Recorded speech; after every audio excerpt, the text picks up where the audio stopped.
வணக்கம். செல்வகுமாரின் அதிகாலை வானிலை ஆய்வறிக்கை. அதிகாரப்பூர்வ வானிலை அறிக்கைக்கு இந்திய வானிலை ஆராய்ச்சித்துறை அறிக்கையை பார்க்கவும். 2026 ஆகஸ்ட் 3 திங்கட்கிழமை அதிகாலை நிலவர வானிலை பதிவு.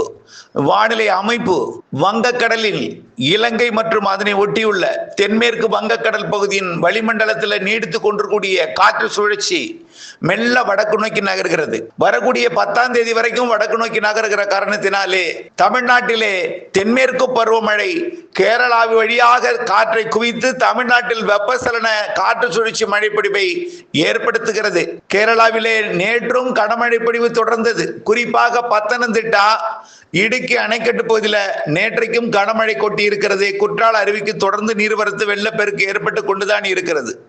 கேரளாவிலே வெள்ளம் தொடர்கிறது. தமிழ்நாட்டின் மேற்கு தொடர்ச்சி மலையில நேற்றைக்கு குற்றாலத்திலும் மழை, கனமழை. குற்றால அருவியில வெள்ளப்பெருக்கு, அது மழையில் பெய்வது வருவது. குற்றாலம், செங்கோட்டை உள்ளிட்ட பகுதிகளிலையும் கனமழை நேற்றைக்கு. அதே போல முல்லை பெரியார் அணைக்கட்டு பகுதியிலையும் வால்பாறையிலையும் சின்ன கல்லாறு சோலையாறு பகுதியிலையும் மழை.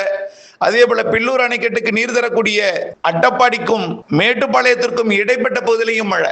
அதே போல நீலகிரி மாவட்ட மேற்கு சரிவிலும் மழை. தமிழ்நாட்டில் பார்த்தீங்கன்னா கிருஷ்ணகிரி, தருமபுரி மாவட்டத்தோட கிழக்கு பகுதியில் தொடங்கிய மழை கல்வராயன் மலைப்பகுதி, ஊத்தங்கரை, செங்கம் உள்ளிட்ட பகுதிகளில் பொழிந்து திருவண்ணாமலை மாவட்டம் மற்றும் கள்ளக்குறிச்சி, விழுப்புரம், கடலூர் மாவட்டத்திலையும் ஆங்காங்கே மழை பொழிவு கொடுத்திருக்கு. தமிழ்நாட்டில் தற்பொழுது வான மேகம் சூழ்ந்து காணப்படுகிறது. காரணம், வங்கக்கடல் வளிமண்டல சுழற்சி காரணமாக இந்த மேகமூட்டம், அதாவது தென்மேற்கு பருவ காற்று வேகமாக ஈர்த்து வங்கக்கடல்ல இறங்கி பசிபிக் பெருங்கடல் நோக்கி பயணிக்க முடியாமல் வளிமண்டல சுழற்சி காரணமாக தேக்கப்பட்டு கேரள வழியாக பாலக்காட்டு கணவாய் வழியாக வரக்கூடிய காற்றோட வேகம் அளவாக மெல்ல நகரும் காற்றாக வந்து தமிழ்நாட்டின் கடலோர பகுதிகளில் அது குளிர்விக்கப்பட்டு மேகமூட்டமாக மாறி இருக்கிறது.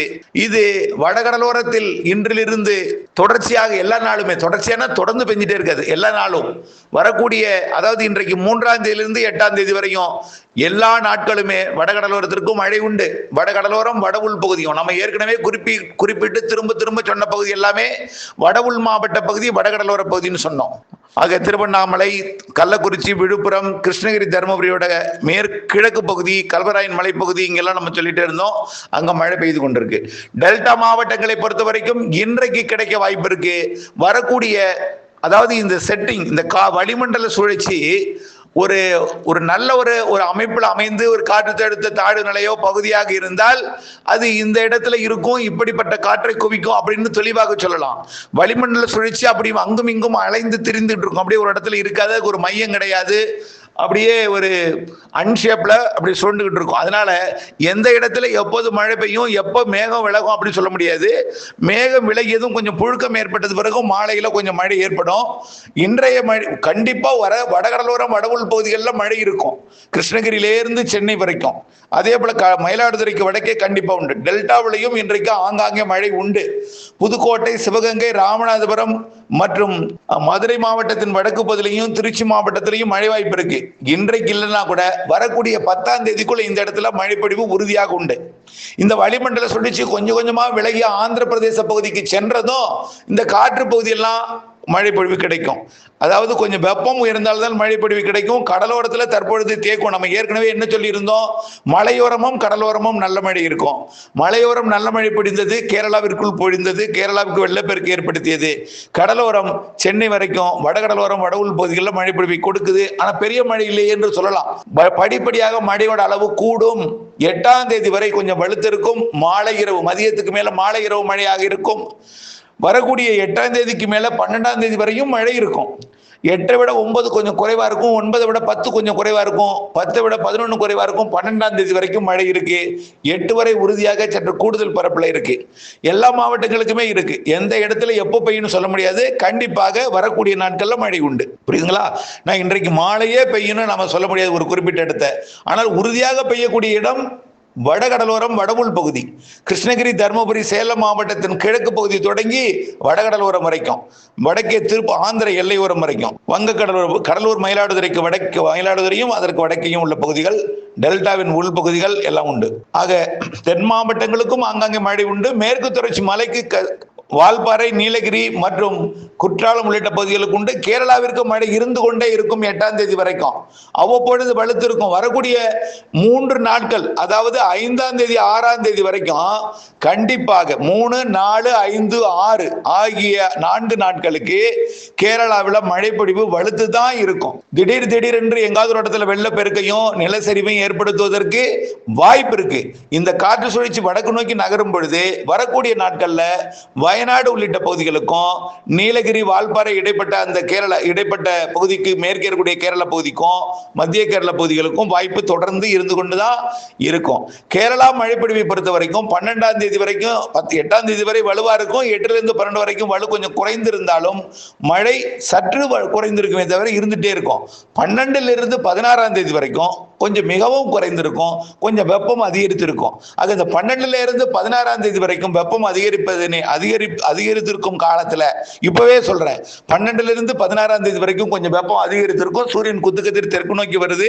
அப்போ ஆகஸ்ட் 17லிருந்து செப்டம்பர் 2 வரை தமிழ்நாட்டில் சூரியன் குத்துக்கதிர் விழக்கூடிய நாள் என்பதனால அந்த நாள்ல தென்மேற்கு பருவமழை கொஞ்சம் தொய்வு ஏற்படும் பொழுது கொஞ்சம் வெயில் அதிகமாக இருந்தாலும் அந்த நாளில திடீரென்று எல் நினோ வந்து விட்டது, ஆகா மழை வறட்சி, மழை பொய்த்து வறட்சி வரப்போகுது அப்படின்னு கவலையில ஆழ்ந்துடாதீங்க.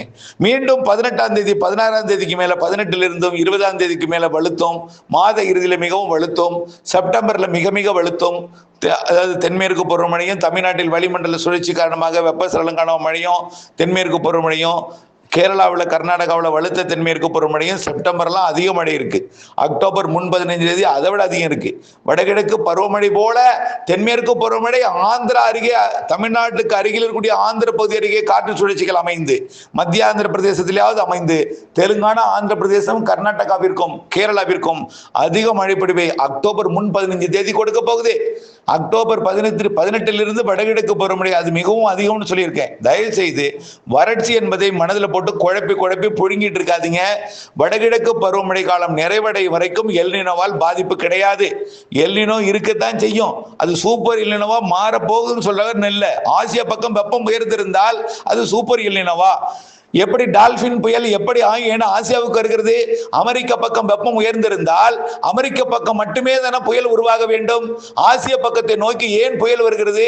டால்பின் புயல் ஏன் 250 கிலோமீட்டருக்கு வேகத்துக்கு மேல ஏன் வேகம் எடுக்கிறது?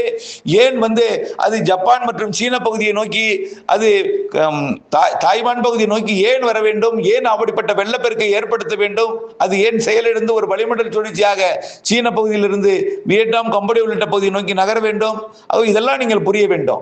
32 டிகிரி இருக்குங்க இன்னைக்கு தைவானை ஒட்டிய பசிபிக் பெருங்கடல். ஆசிய பகுதியில் 32 இருக்கு. பரப்பில் அதிகமாகவும் இருக்கு. அதே போல அமெரிக்க பக்கம் 30-31 டிகிரி இருக்கு. அது குறைந்த பரப்பில் இருக்கு. அது வரக்கூடிய நாட்கள்ல அதுல சூப்பர் எல் நினோ உருவாக போகுது. அதை போட்டு ஜனவரி மாதம், டிசம்பர் மாதம் உருவாக கொண்டது வரக்கூடிய நாட்கள் இன்றைக்கே உருவாகி விட்டதாக வைத்துக் கொள்ளுங்களேன். அவங்க என்ன கணக்குல எந்த ஃபார்முலாவில் சொல்றாங்கன்னே தெரியல. ஆனால் ஆசிய பக்கம் கண்டிப்பாக வெப்பம் உயர்ந்திருக்கிற காரணத்தினாலே நிகழ்வுகள் தென்மேற்கு பருவமழை காலத்துல அதுவும் கொஞ்சம் கொஞ்சமா வெப்பம் குறைந்தாலும் அது குறைவதற்கும் நிகழ்வுகள் வருவது தடைபடுவதற்கும் எடுத்துக்கொள்ளும் காலம் அது வடகிழக்கு பருவமழை காலமாக இருந்தாலும், வடகிழக்கு பருவமழை காலத்துல தென்சீன கடற்பகுதியில் இருந்தும் தாய்லாந்து வளைகுடா பகுதியில் இருந்தும் இன்னும் இந்திய பெருங்கடலோட வெப்பம் உயர்ந்துட்டே இருக்கு. அதாவது இந்தோனேஷியா பகுதியிலிருந்து வெப்பம் அதாவது பசிபிக் பெருங்கடல் வெப்பம் இந்தோனேஷியா வழியா இங்கே குவிக்குது. ஆஸ்திரேலியா வெப்பம் இங்க குவிக்குது. அப்படியே பார்த்தீங்கன்னா சிங்கப்பூர், மலேசியா, இந்தோனேஷியா இடைப்பட்ட கடற்பகுதி வழியாக நிகழ்வு அதாவது நீரோட்டம் இங்க குவிக்குது. ஆகவே நீரோட்டங்கள் வலுவாக இருக்கிறது. இந்திய பெருங்கடல் வெப்பம் உயர்ந்து கொண்டிருக்கிறது. பருவமழை கண்டிப்பாக தென்மேற்கு பருவமழை இறுதி நாட்கள், வடகிழக்கு பருவமழை ஒட்டுமொத்த நாட்கள் அதிக மழை இருக்கிறது என்பதை நினைவில் கொண்டு தயவு செய்து வறட்சி என்கின்ற பேச்சையெல்லாம் தயவு செய்து மனதில் போட்டு குழப்பிக் கொள்ளாமல் தயவு செய்து, ஆனால் மழை சேர்த்து பெய்யும். எப்படி திடீரென்று கர்நாடக அணையை நிரப்பியது 50,000 கண்ணாடி தண்ணீர் வந்துட்டு இருக்கு. இப்போ கபினில இருந்தும் KRS சேர்த்து 50,000 வருது. யாரா யாராவது எதிர்பார்த்தீங்களா? 1000 கனஅடி வருமா அப்படின்னு எதிர்பார்த்துட்டு இருக்கோம். 2500 கனஅடி திறக்க வேண்டி கெஞ்சி கொண்டிருந்தோம். இப்ப 50,000 கனஅடி வருது. எப்படி அமைந்தது? இதெல்லாம் சாதகமானது. எல்லாம் பருவமழை. கேரளாவில் பருவமழை தொடங்கி எச்சரிக்கை கொடுத்திருந்தோம். கபினி நிரம்பும் என்று சொல்லியிருந்தோம். தேதியையும் குறிப்பிட்டிருந்தோம். அதுக்கு அடுத்தது எப்ப கேஆர்எஸ் நிரம்பும் தேதி கொடுத்திருக்கோம்? ஆகஸ்ட் இறுதி கேஆர்எஸ் நிரம்பும் சொல்லியிருக்கிறோம். கபினில இருந்து மீண்டும் நீ தொடர்ந்து வந்தாலும் இடையில கொஞ்சம் பிரேக் ஏற்பட்டாலும் கபினி தண்ணி மீண்டும் இந்த மாத இறுதியில் இருந்து வரும்பொழுது மீண்டும் மேட்டூருக்கு கூடுதல் நீருக்கு வரத்து அருக மதியமாகும். ஆகஸ்ட் இறுதியில கேஆர்எஸ் நிரம்பி நீர்வரத்து கொடுக்கும். செப்டம்பர்ல தொடர்ந்து நீர்வரத்து இருந்து கொண்டே இருக்கும்.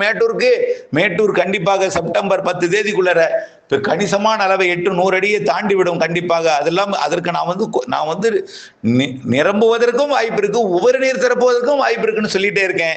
தயவு செய்து புரிஞ்சு கொள்ளுங்கள். வடகிழக்கு பருவமழை போல செப்டம்பர் இறுதி, செப்டம்பர் 15 தேதி பின்னாடி 15 தேதி, அக்டோபர் முன் 15 தேதி இருக்கு. அக்டோபர் முன் 15 தேதி வடகிழக்கு பருவமழை போலவே வலுத்த தென்மேற்கு பருவமழை இருக்கிறது என்பதையும் சேர்த்து குறிப்பிட்ட குறைந்த நேரத்தில் அதிக மழை பெய்யும். ஆகவே நாம் நினைக்கும் பொழுது மழை பெய்யாது.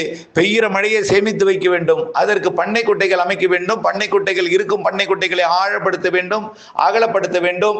மேலும் கரைகளை வலுப்படுத்த வேண்டும். வடகிழக்கு பருவமழையை நாம் சேமிக்கும் அளவிற்கு உடைப்பெடுக்காமல் அதை வலுப்படுத்தி கரைகளை நன்றாக வலுப்படுத்தி வைத்துக் கொள்ள வேண்டும். இவையெல்லாம் வரக்கூடிய 2027 கோடையை சமாளிக்கலாம். 2027 கோடையில் கொஞ்சம் வெப்பம் அதிகமாக இருக்கும் நம்ம சொல்லியிருக்கிறோம். ஆனால் அது அடுத்த ஆண்டு பருவமழையை பாதிக்குமா அப்படிங்கிறதெல்லாம் ஆய்வு இருக்கு. அது ஜனவரி மாத கடல் வெப்பம் நீரோட்டத்தை பொறுத்து தீர்மானிக்கும் என்று ஏற்கனவே சொல்லியிருக்கிறேன். இணைந்தே இருங்கள் அப்டேட்ஸுடன். நன்றி.